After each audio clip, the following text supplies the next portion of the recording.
Let's learn this piece together, and let's do it in a way that will give us the best possible results more quickly. This piece is, in some ways, simple, but often students find it's not as easy as we were hoping, especially after the fun of learning the first 4 measures. And I think what can happen to a lot of us is when we set out to learn a piece, our progress at first is actually not bad. And then we kind of get stuck over here, and then our progress either slows down or sometimes we just give up. But I have so many tips and tricks, the kind your teacher would show you. For this, our progress will seem to start a little more slowly, because we're going to really learn it measure by measure. Tárrega is often considered the father of the modern classical guitar. Technically, he was a late Romantic composer, but really his music is romantic. And so this piece of music has many romantic traits.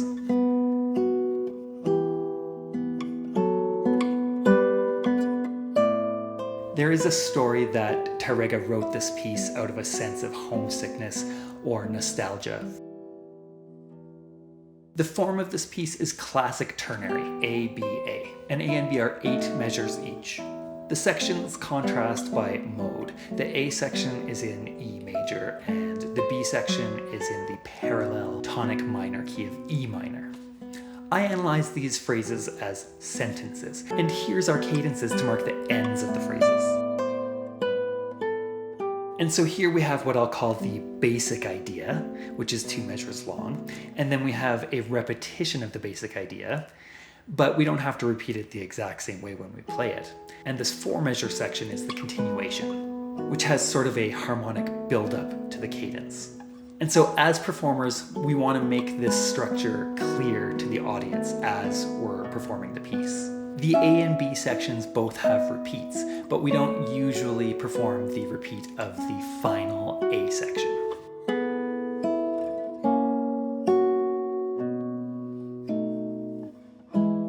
For my fingerings, I just went for pragmatism and ease as my main criteria. All of my left-hand fingerings are based directly on Tárrega's, but I'll mention where I changed them and why. And Tárrega didn't indicate the right-hand fingerings, so by necessity, the right-hand fingerings are mine. But of course, you should feel free to change them if you so desire. Let's dive in to the nitty-gritty and really start to map out this piece. First, we're going to learn the right-hand fingerings and timings of each bar. And so here we'll just use P, M, and I.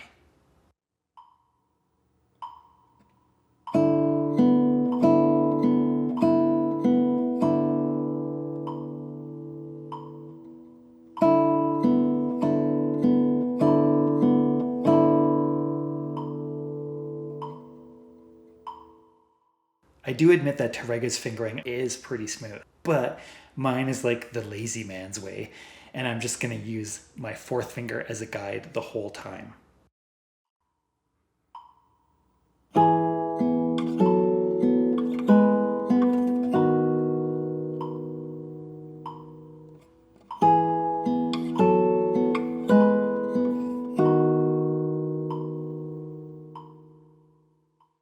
I just want to enjoy my life. And so I'm just going to stick with P, I, M here and then use my thumb on this 3rd string note. Even though it's on the 3rd string, it's not that crazy because we're just going to continue playing notes on the beat with our thumb.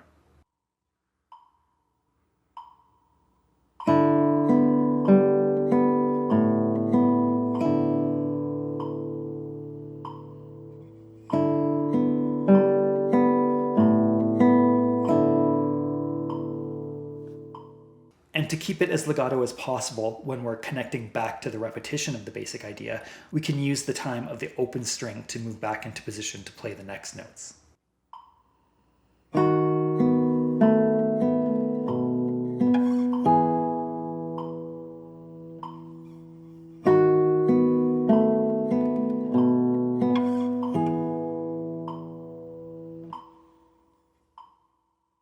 Measure 3 is measure 1 again, so I'm going to skip that. And I would skip measure 4 because it's the same as measure 2. but it connects way up to this 12th fret note, and so we should work on that connection a little bit. And so here again, we're going to use the open string time to allow us to shift. But the main thing I'm going to do is delay doing the bar until I need it, so not yet.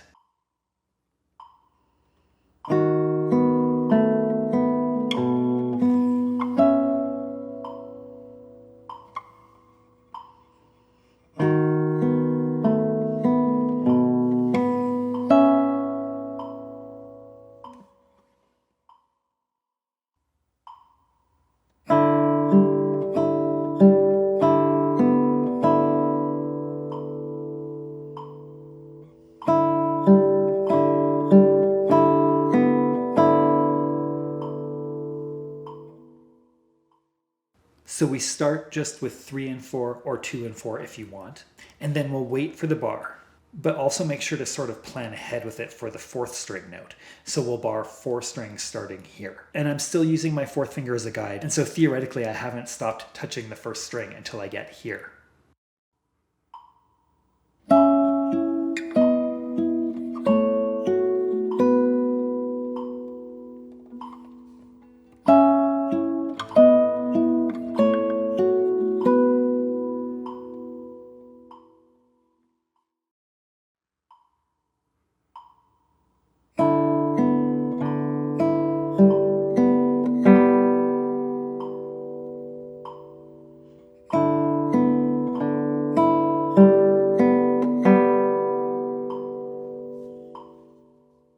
This one is pretty fun, I think. The beginning is a bar because that's what we already were doing when we get here. Then it's a little stretch to 2 and 3, but we're going to really want to use 2 to guide us up to here, because then it's just this sort of familiar A minor shape. Then we guide up with our 3rd finger to the 13th fret.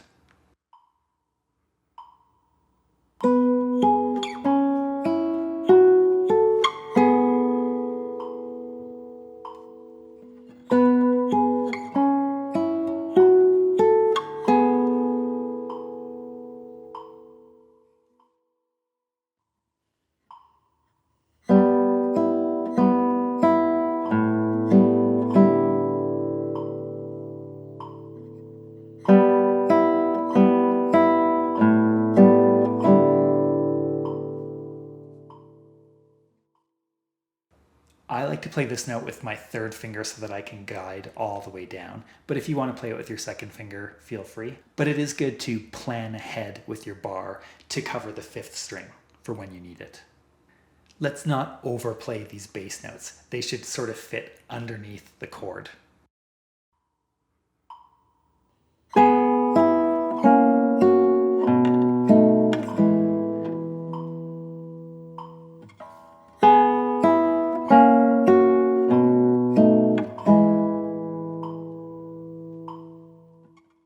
Now we're in the B section and we're in the parallel tonic key of E minor.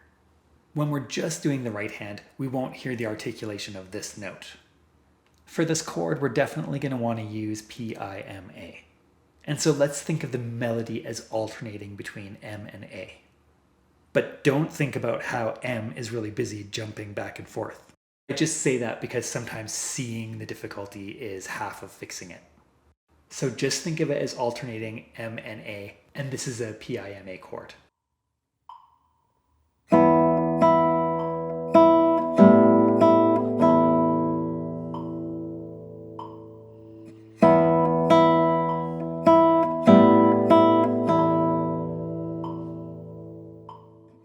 Let's take a second to talk about slides on classical guitar. I feel like when I first started playing classical after playing rock and studying jazz, I would have done the slide like this. But after having some experience with classical guitar, nowadays I'd play it more like this. So in classical, we're very often going to do our glissando at the very tail end of the previous note. And then we just play the next note on the beat normally when we get there.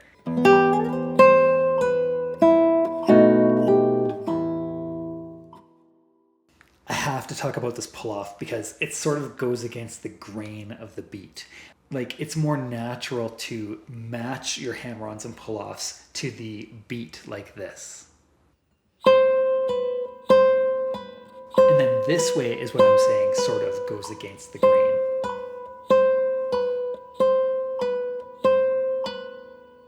So the trick is basically just to understand what it feels like to do the pull-off into the beat, and then just work on the accuracy of the timing of that.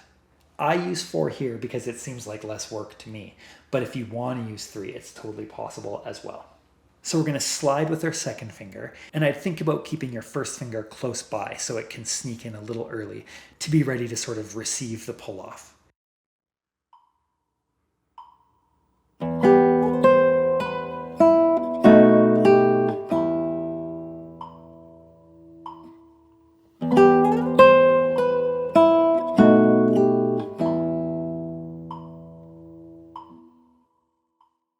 You could definitely do this part in the open position if you want to try an alternative fingering. But Tárrega's fingering here on the 3rd and 4th strings is actually really fun and gives you some good chance to be expressive.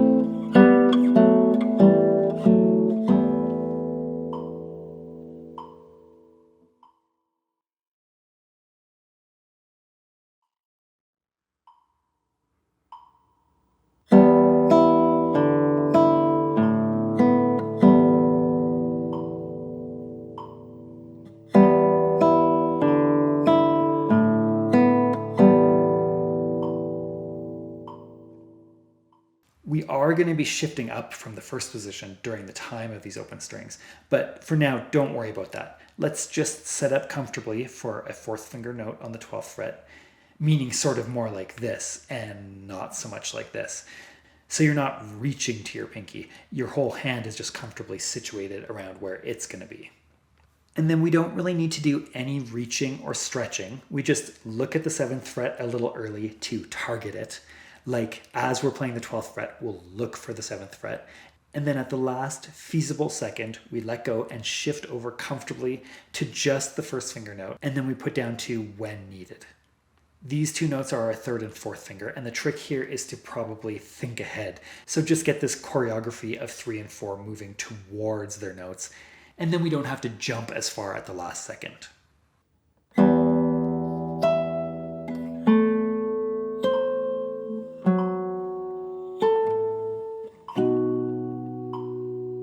Then there's the bar here.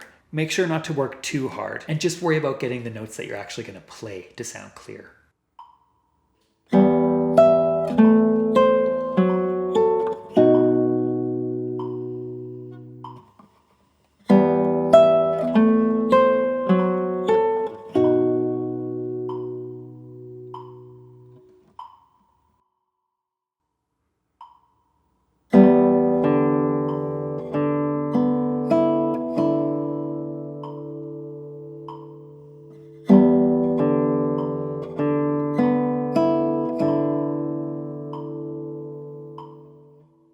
Here we have another hammer-on that goes against the grain rhythmically, and it's everyone's favorite 3 and 4. I actually think the bar helps make it seem easier.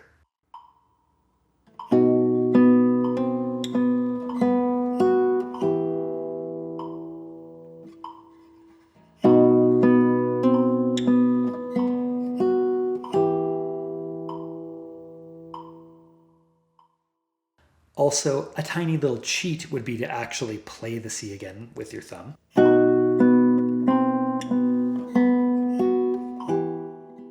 Or you could even try to play the C sneakily so that it basically sounds like a hammer-on.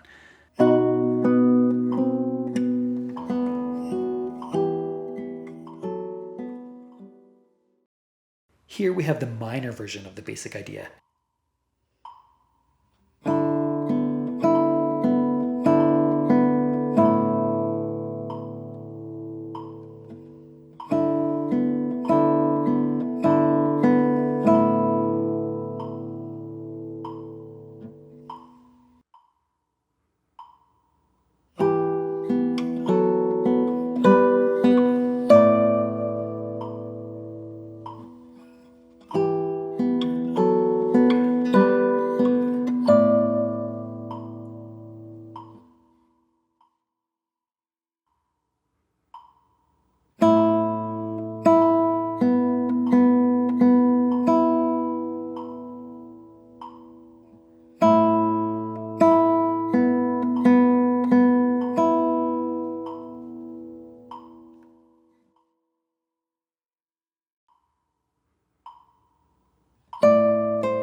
just seems like this part should be all AMI.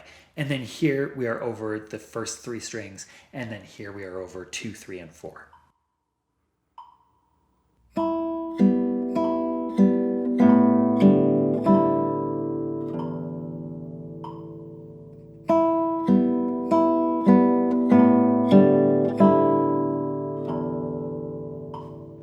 If you remember to start with your 4th finger, it should basically work itself out in a way. Just remember to save your 2nd finger for this low B.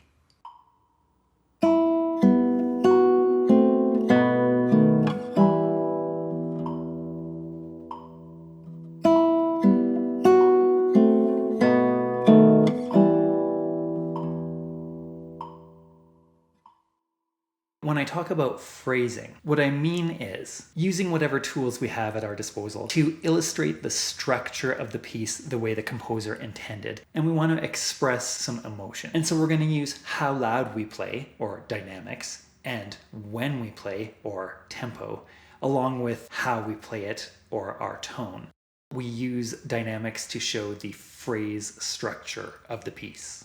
I think this dynamic shape will work just great, but I do want to show off the 2 basic ideas. So let's think of our punctuation as being here, here, and then a bigger one here. When we repeat the basic idea, we shouldn't repeat it exactly the same way. One idea is to think of the first one as being stronger and the second one as being weaker, or do it a way that suits you.